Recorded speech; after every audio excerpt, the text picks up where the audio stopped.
Começa agora mais um programa de docente, o programa de TV da Seção Sindical dos Docentes da UFSM, a SEDUFSM. Aqui você confere temas relacionados à luta dos trabalhadores e dos movimentos sociais, com enfoque especial para a categoria docente.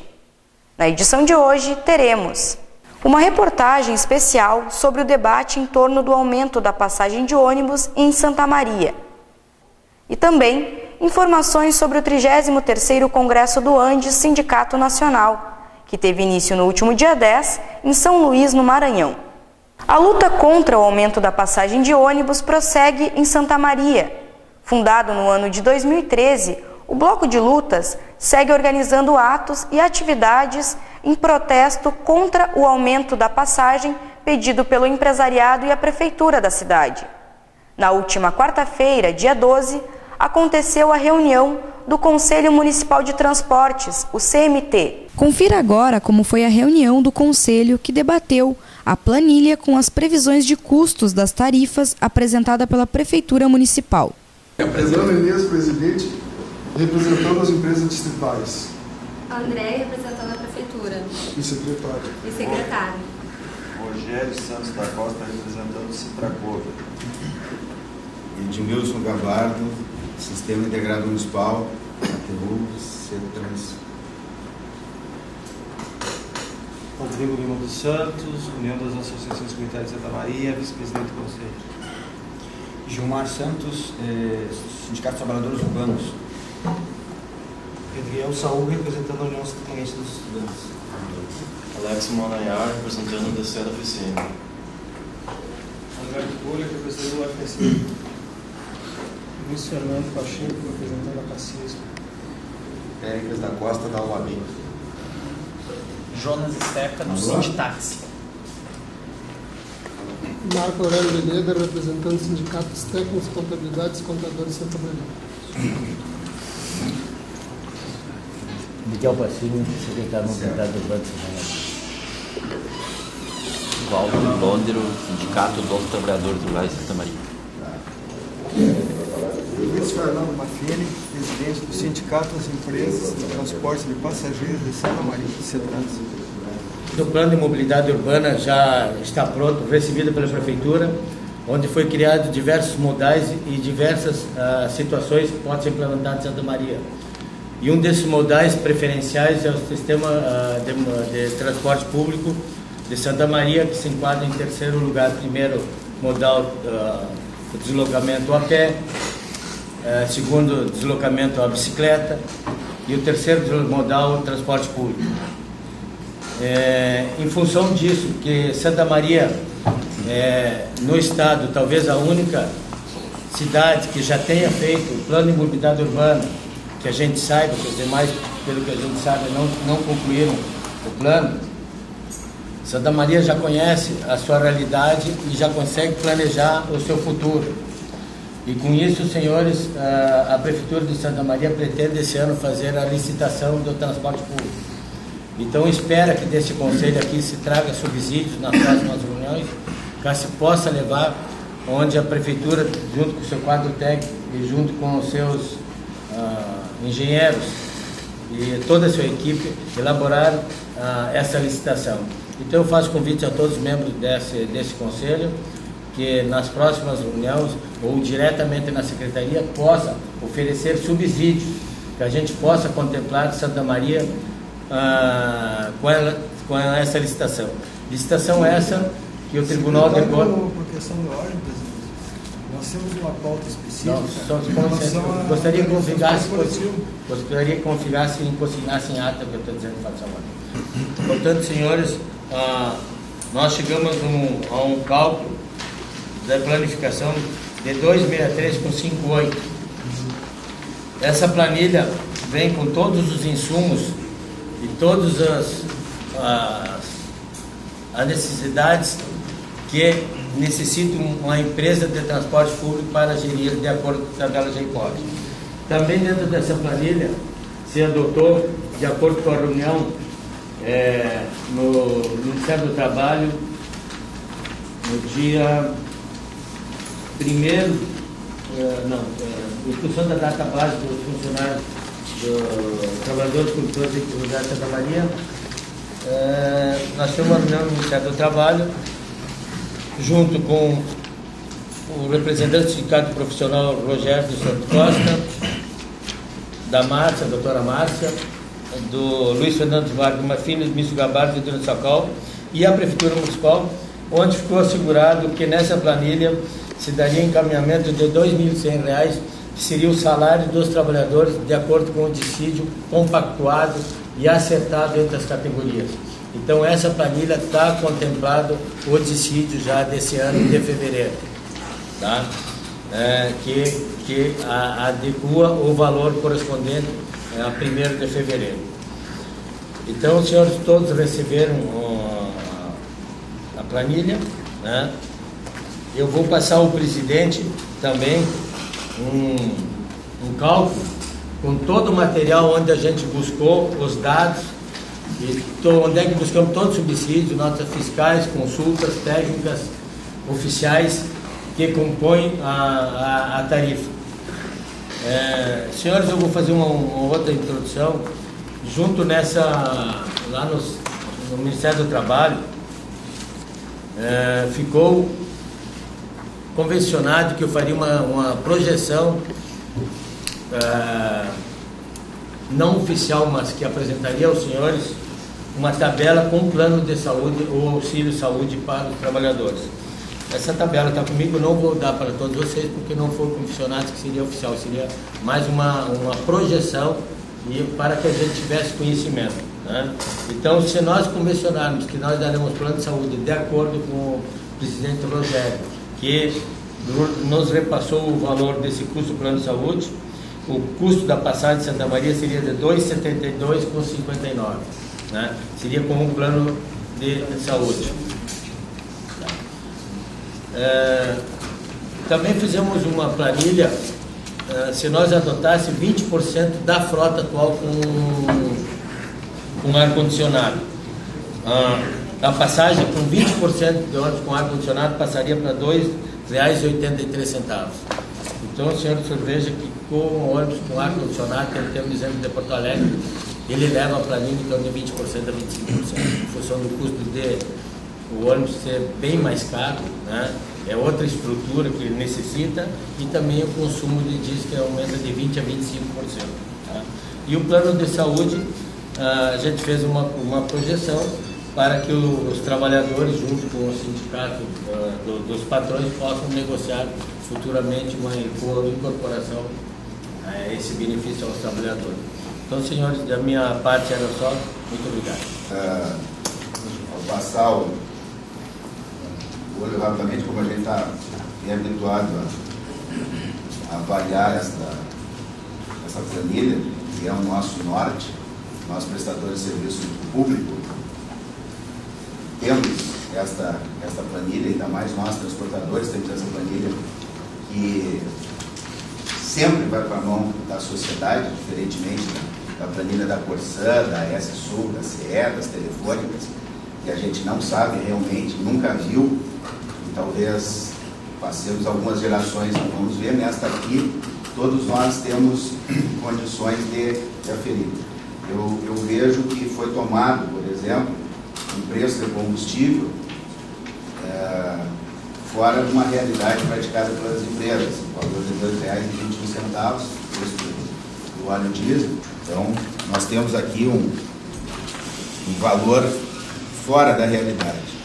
Preço de recapagem da mesma forma, um valor que eu não sei de que forma foi obtido, é um valor que as empresas pagam um valor bem maior do que isso. Veículos também com condições, colocando preço como se as empresas tivessem condições de comprar veículos à vista nesta condição. Então, eu lamento que esteja extremamente subfaturado todos os itens aqui desta planilha, e vamos na próxima reunião apresentar considerações mais profundas. E destacando que aconteceu o que está nesse livro por várias vezes.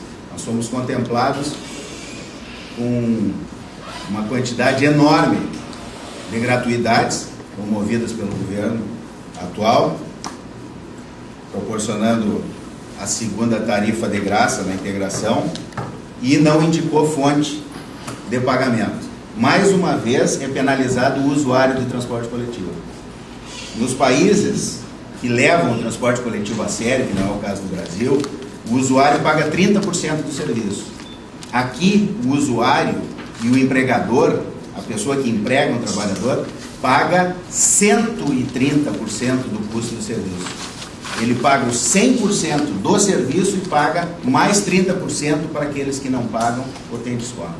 Então, a classe política vai acumulando ônus para o usuário do transporte coletivo, que tem a necessidade de pegar um ônibus, e não aponta fonte de financiamento. Ele não reparte com toda a sociedade. Nós que usamos automóveis estamos isentos desse compromisso.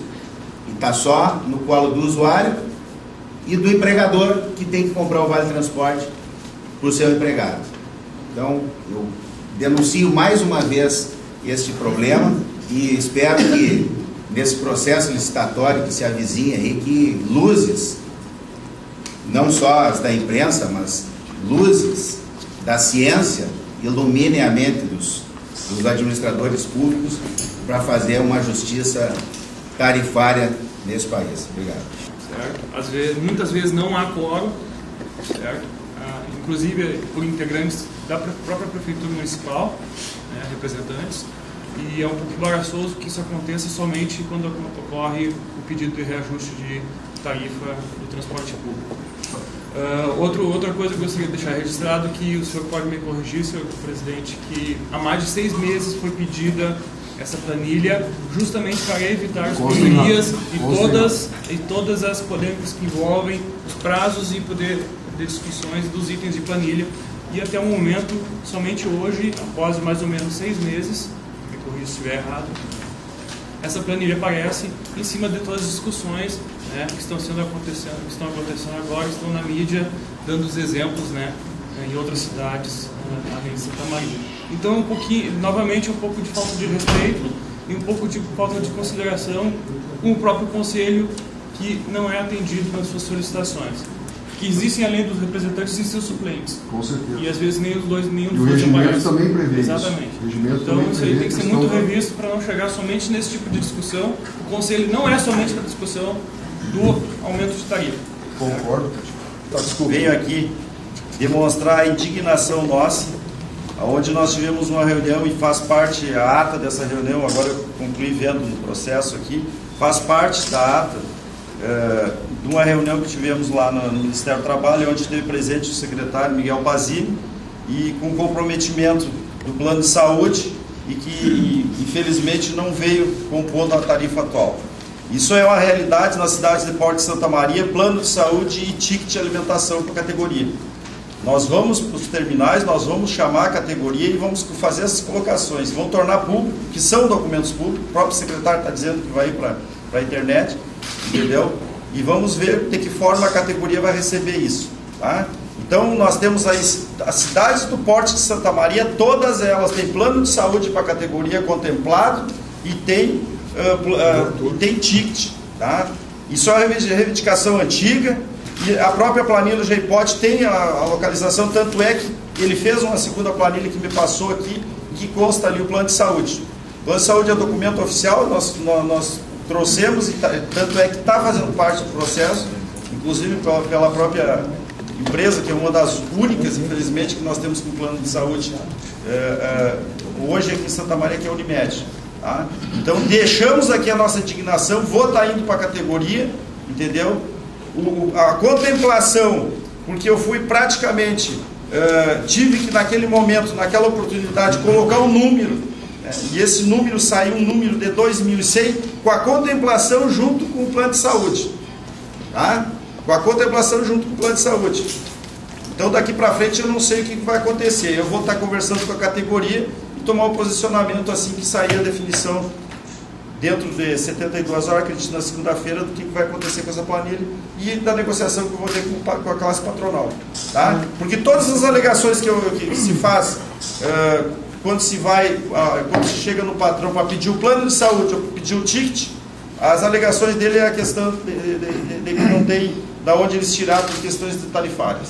Tá? Então são essas as questões. E também naquelas cidades que tem o porte de Santa Maria e que tem plano de saúde, que tem ticket, a média da tarifa é 2,75.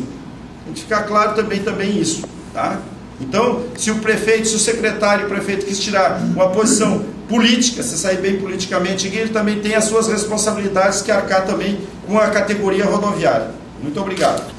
Citracover, Rogério, Edmilson Gavar das Empresas, Rodrigo pela UAC, Alex DCE, Jonas Sinditax, Pérez pela OAB.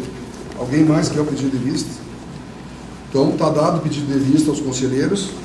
Devido até a planilha, como é cálculos e técnicas, eu vou nomear o Sindicato dos Contabilistas, o senhor Marcos Aurélio Martins Zeleda, a relatoria do processo eu vou encaminhar para ele como relator. Então tem até segunda-feira, às 8 horas, para nos apresentar um parecer. Lembrando que o parecer é favorável ou contrário à planilha. Nós estamos discutindo a planilha. Tá bem, senhores? Então, aguardamos segunda-feira que vem, 8 horas, a reunião, a apresentação dos pedidos de vistas e o relatório. O prefeito municipal, o Poder Executivo, tem obrigações. Nós temos um contrato que ele se encerra em 2020. Esse contrato tem que ser respeitado. Nós fizemos altos investimentos no sistema assim para cá, e esse investimento também não houve. Não existe uma cobertura tarifária para isso. O prefeito, então, tem esse poder discricionário de fazer a licitação, mas ele vai ter que se adequar e respeitar a lei. Então, nós temos investimentos a serem calculados, e isso implica indenização às empresas do serviço. Então, a partir desse momento, nós vamos buscar a informação colocada no jornal, junto ao secretário e ao prefeito municipal. Nós vivemos num país capitalista e o lucro é uma obrigação que o Estado nos impõe. Nós somos obrigados a ter lucro. E aí, por exemplo, apresentou uma empresa lá que teve 19% de lucro no ano de 2011. E esta empresa, ela tem 26 ônibus lá em Porto Alegre, num universo de 1.600 ônibus. Então ela significa muito pouco, porque a média da lucratividade das empresas foi inferior a 6%. Tem a média do lucro das empresas em Santa Maria? Também inferior a 6%. Também? Inferior a 6%. O conselheiro representante da UFSM, Alberto Rouli, comenta sobre o estatuto e o funcionamento do Conselho Municipal de Transportes, o CMT. A avaliação ele tem um caráter democrático, representando várias instituições, né? Agora, a questão de funcionamento do próprio conselho, claro que, como toda entidade, às vezes precisa fazer reformulações internas, né? A gente alguma vez já tentamos nos reunirmos para fazermos uma votação de um novo regimento, né? Para poder deliberar e conseguir alterar prazo de avaliação ou normativas realmente burocráticas dentro do órgão, né? Só que até o momento o Conselho ainda não conseguiu sentar para fazer esse tipo de postura, de revisão do seu regimento propriamente dito. Muitas vezes porque existe a falta de quórum, né? Existem conselheiros que não comparecem, nem mesmo seus suplentes, né? Isso está previsto no próprio regimento de que eles têm que comparecer ou justificar a sua ausência. No momento que é justificada a sua ausência, o suplente deveria automaticamente comparecer obrigatoriamente, né? E existem conselheiros que a gente acaba, infelizmente, só os vendo em períodos polêmicos que são como esse, como a votação da tarifa, né? O aumento da bandeirada de táxi, ou enfim, né? Então existe um pouco de descrédito nesse sentido, né? Da entidade por parte dos próprios membros do Conselho e por parte da própria Prefeitura. Há um exemplo, a votação dessa planilha, o conhecimento da planilha de tarifa urbana de transporte público já foi solicitado há aproximadamente 6 meses, uma simulação justamente para a gente poder fazer o debate, as discussões em cima desses quesitos e agilizar, inclusive, o processo de votação. De repente não precisaria nem ter sido solicitadas as vistas da planilha, né? Poderia ter acontecido uma votação hoje mesmo se ela já tivesse sido compreendida em outros momentos. Só que a própria Prefeitura não enviou essa planilha, né? Não fez essa discussão com o Conselho e acaba se reunindo, acaba tendo presença de conselheiros, inclusive do próprio secretário, se exaltando por quase 6 meses, indo algum suplente que outro, né? E os debates acabam ficando vazios e às vezes não tendo quórum. Olha, nós vamos analisar também, vamos ver o que é possível ponderar ou não, mas como eu te disse, não existe um esclarecimento de todos os itens, muitas vezes tu tem que ser um técnico para entender como eles são colocados ali, o que são os considerados índices de quilômetro rodado, ou índices de desgaste de veículo, como que isso é calculado. Então isso tem que ter um caráter muito mais técnico, né? E esse caráter, e os membros do conselho não possuem essa atribuição, né? Tanto que a planilha ela é encaminhada para o relator, e o relator é uma pessoa da área da contabilidade, como hoje vocês podem ter visto. É claro que ele vai pegar essa planilha, vai conferir os cálculos e vai aferir se estão corretos ou não. Mas agora, o que são esses cálculos, o que são esses itens colocados ali, como eles são colocados, a gente sabe que 1 mais 1 é 2, mas por que foi 1 e por que não foi 1,5? Né? Então essas informações é praticamente impossível nós, que somos leigos na área, né, de levantamento de dados de desgaste de material de combustível, de material de manutenção de veículos, questões salariais, enfim. Por isso a solicitação anteriormente de uma reunião do conselho para esclarecer essas informações e ver como a planilha realmente se é montada, né, como ela é montada. Né. É claro que essas informações são disponíveis no site do GEPOT, né, que é o que baixa, que é o que tem a referência da planilha, mas ainda assim existem sempre perguntas que devem ser feitas, né, pessoalmente, para tirar todas as dúvidas, né. Então nesse sentido é que falta um pouco de crédito da prefeitura em contribuir para que o próprio conselho possa se esclarecer sobre todas essas informações. O presidente do conselho, Renan Menezes da Rosa, relata quais são os próximos passos do CMT e explica a presença do BOI no local da reunião.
A repressão policial foi abordada por Guilherme Stirmer Lovato.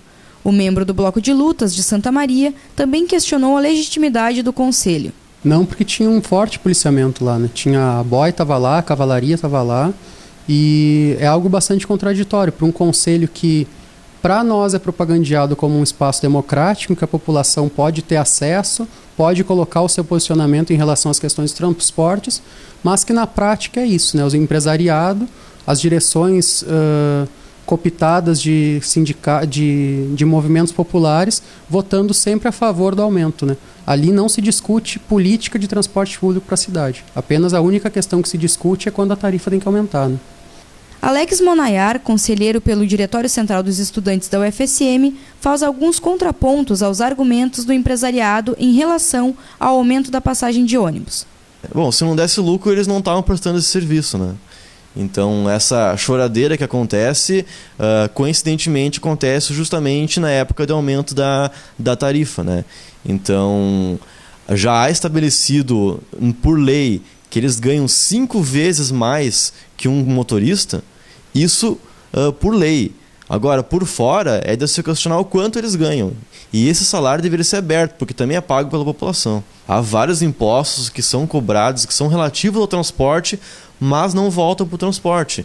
Então, há essa possibilidade e a população tem que se mobilizar para isso, né? E, pelo visto, os empresários estão jogando contra a população. A defesa é que se tem que ter uma isenção, de fato já há isenção sobre uma série de insumos e de vários impostos que as empresas de transporte pagam. Já houve isenção no passado. E essa isenção não foi repassada para o trabalhador e nem para a população. Diferente de muitas cidades do país em que isso aconteceu, aqui na cidade se manteve o mesmo. Nem trabalhador teve aumento salarial, nem a passagem foi reduzida. Essa questão do salário dos trabalhadores, acho que é um maior exemplo da promiscuidade que tem entre os empresários de transporte e a Prefeitura de Santa Maria. Porque uma questão trabalhista que é diretamente com o patrão, com o empregado, que os empregados das empresas não são da Prefeitura, é que é repassado para o contribuinte, para a população toda pagar esse salário, quando na verdade quem tem que dar o aumento são os empresários, né? Então jogar essa discussão toda de direito trabalhista para cima do preço da passagem e para cima da população mostra como tem muitos interesses aí que estão entre as empresas, entre a Prefeitura. Esse contrato que ninguém sabe onde está, mas que é renovado a cada 10 anos e que as empresas também têm um receio da licitação. Todas as questões se poderiam esclarecer muito bem com uma licitação muito bem definida, que coloca como vai ser o serviço prestado e que não deixa brecha para que as empresas joguem essa questão salarial, que é a obrigação deles resolver, para cima da população.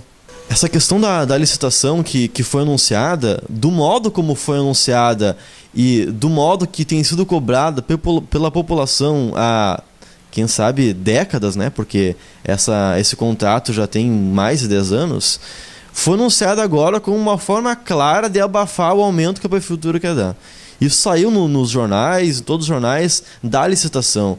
Mas, se é só um aceno de bandeira, é uma forma também de desgastar a nossa luta, né? Que a gente quer licitação. A gente quer licitação porque a gente quer decidir sobre como o transporte público vai ser prestado na cidade.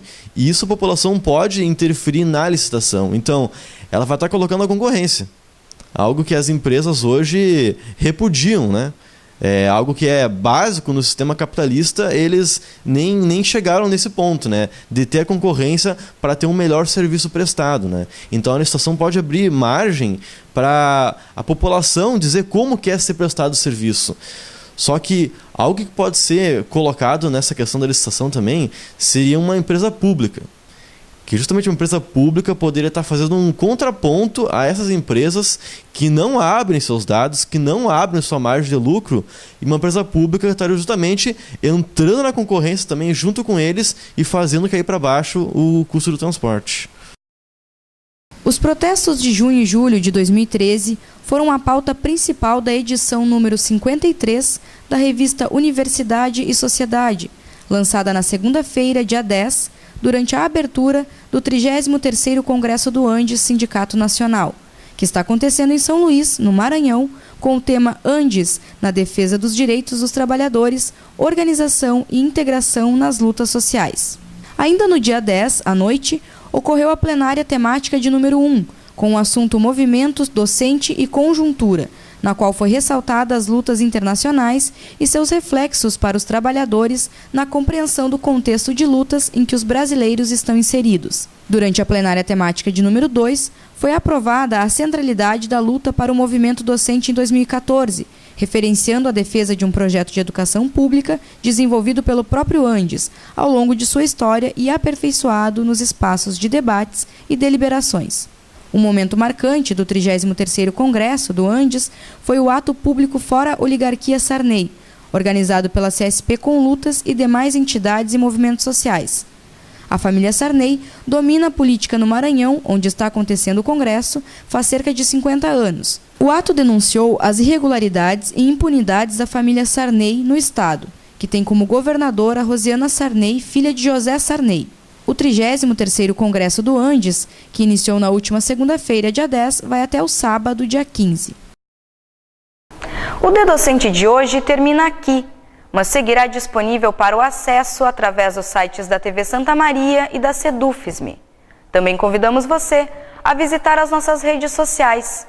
Críticas e sugestões ao programa podem ser enviadas para o e-mail da Sedufisme. Obrigada pela audiência e até a próxima edição do programa De Docente.